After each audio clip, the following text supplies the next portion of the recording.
तो कितने कितने सारा झूठा छूटता है। राम राम राम राम। बनाने वाले खूब व्यंजन बनाते हैं, जैसे कि भोजन करने के लिए कोई स्वजन नहीं आने वाले हैं, भूत प्रेत आने वाले हैं जो खूब खाएंगे मण मण। एक शादी में एक डॉक्टर साहब खड़े खड़े हंस रहे थे।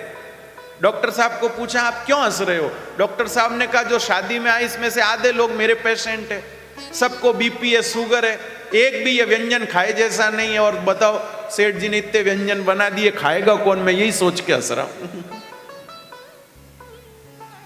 तब दूसरे आदमी ने कहा कि ये कैटरिंग वाले मजे करेंगे, वेटर मजे करेंगे, ये खाएंगे आदमी। करुणा निधान। क्यों तो इतने सारे व्यंजन बनाना, फिर लोग देख करके रहा नहीं जाता है, ले लेते हैं सब, पेट तो रहेगा उतना रहेगा, फिर बचे डूचा आवे पचे भरी हुई थाली, इधर उधर देख के कोई देख तो नहीं रहा ना, ये कितना बड़ा अपराध करते हैं। रस के रूप में ईश्वर का अपराध होता है झूठा छोड़ने से। भैया हाथ जोड़ के विनती करता हूं, भैया चाहे थोड़ा कम लीजिए, फिर और ना परोसें तो भले ही भूखे रह जाइए, लेकिन रसरूप ईश्वर का अपमान मत करिए, झूठा मत छोड़िए। हमारे देश में आज भी ऐसे गरीब लोग हैं जिनको कचरे में से अनाज निकाल निकाल के अपना पेट भरना पड़ता है, और हम पर भगवान की कृपा कि हमको ऐसे स्वादिष्ट भोजन मिलता है, फिर भी हम उसको नाली में फिकवा रहे हैं, झूठा डलवा रहे हैं। सोचिए अगर वो भोजन आपने थाली में लेकर न बिगाड़ा होता तो किसी न किसी की क्षुधा पूर्ति करता, किसी न किसी के पेट भरने का साधन बनता। कोई किसी के दुकानदारी में अड़चन डालता है, कोई किसी की नौकरी में अड़चन डालता, तो लोग कहते हैं कि पेट पर लात मार रहा है,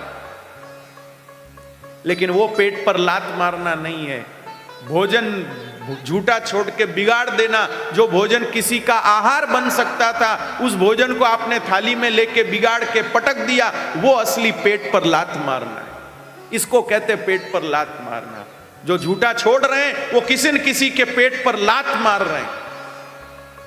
इस बार जब भोजन करो तो ये दो बातें याद रखना, एक तो रस के रूप में हम ईश्वर का अपमान कर रहे हैं झूठा छोड़ के, और दूसरा जो हम झूठा छोड़ रहे हैं वो किसी न किसी का भोजन बनता, लेकिन हमने झूठा छोड़ा, ये नष्ट होगा, हम किसी के पेट पर लात मार रहे हैं।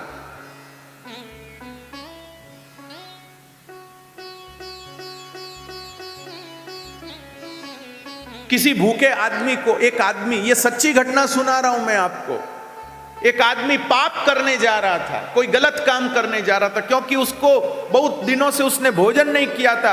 रास्ते में एक जगह पर कोई धर्मात्मा व्यक्ति सबको भोजन करा था, उसने कहा भैया जरा उतावली में लगते हो, थोड़ा भोजन कर लो फिर जाओ। उसने भोजन किया, पेट में आहार पहुंचा, उसका पाप करने का विचार परिवर्तित हो गया। उसने कहा राम जी ने रोटी तो दे दी, अब पाप क्यों करें।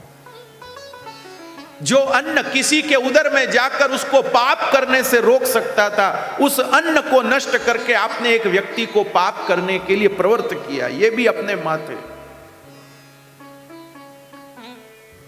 इसीलिए कहते हैं झूठा छोड़ना पाप है, नहीं तो क्या उसमें हमारे पैसे, हमारा खरीदा हुआ अनाज, हमने बनाया, हमने पकाया, हम सब कर रहे, छोड़ दिया तो छोड़ दिया, इसमें आपको मिर्ची क्यों लग रही है?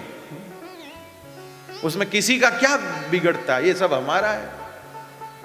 रेलगाड़ी में भाई साहब जो स्पेशल रेलगाड़ियां होती है ना, उसमें इतना झूठा छूटता है पूछो मत, मैं तो देखता हूं।